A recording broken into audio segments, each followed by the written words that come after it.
በስመ አብ ወወልድ ወመንፈስ ቅዱስ አሐዱ አምላክ አሜን። ከዓመቱ ቀናት ሁሉ የተለየና እጅግ የተቀደሰ ሳምንት ላይ እንገኛለን።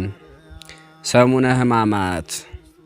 ይህ ሳምንት ጌታችን መድኃኒታችን ኢየሱስ ክርስቶስ ስለ እኛ ሲል የተቀበለውን መከራ፣ ግርፋት፣ ስቅላትና ሞት በጾምና በጸሎት የምናስብበት ወቅት ነው። በዚህ ሳምንት እንደ አማኝ ልንፈጽማቸው የሚገቡ መንፈሳዊ ሥርዓቶችና ልንርቃቸው የሚገቡ ዓለማዊ ድርጊቶች አሉ። እስኪ አብረን እንመልከታቸው። የማይደረጉ ነገሮች። የሳምንቱን ቅድስና ለመጠበቅ ልንርቃቸው የሚገቡ ነገሮች። መሳሳም። በዚህ ሳምንት ምዕመናን እርስ በርሳቸው አይሳሳሙም።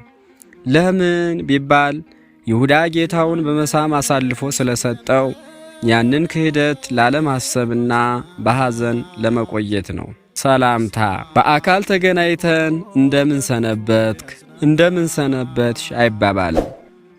ይልቁንም የሰሙነ ሕማማቱን በረከት ይስጠን በማለት መንፈሳዊ ምኞታችንን እንገልጻለን። ዝማሬና ጭብጨባ። በቤተ ክርስቲያን ውስጥ መዝሙር በከበሮና በጸናጽል አይዘመርም፣ ጭብጨባም የለም። ይልቁንም በለዘበ ድምፅ በዜማና በዋሽንት የታጀበ የሐዘን ዜማ ብቻ ይሰማል። ተራ ወሬና ሳቅ። ይህ ወቅት የሐዘን የቁዘማ በመሆኑ በዋዛ ፈዛዛ በማይረቡ ወሬዎች ጊዜን ማሳለፍ ከመንፈሳዊ በረከቱ ያርቃል። ቅዳሴ። እስከ ስቅለተ ዓርብ ድረስ ከሐሙስ በቀር በቤተ ክርስቲያኑ ውስጥ የሥጋ ወደሙ ቅዳሴ አይቀደስም። የጌታችንን መከራ ለማሰብ መጋረጃው ተዘግቶ ጸሎተ ሕማማት ብቻ ይከናወናል። የሚደረጉ ነገሮች። በዚህ ቅዱስ ሳምንት ውስጥ ቅድሚያ ልንሰጣቸው የሚገቡ ተግባራት። ሱባኤና ጸሎት። ጊዜያችንን በቤተ ክርስቲያን በማሳለፍ በሰዓታትና በጸሎተ ወንጌል ላይ በመሳተፍ የጌታችንን መከራ የሚያሳስቡ መጻሕፍትን ማንበብና ማዳመጥ። ስግደት።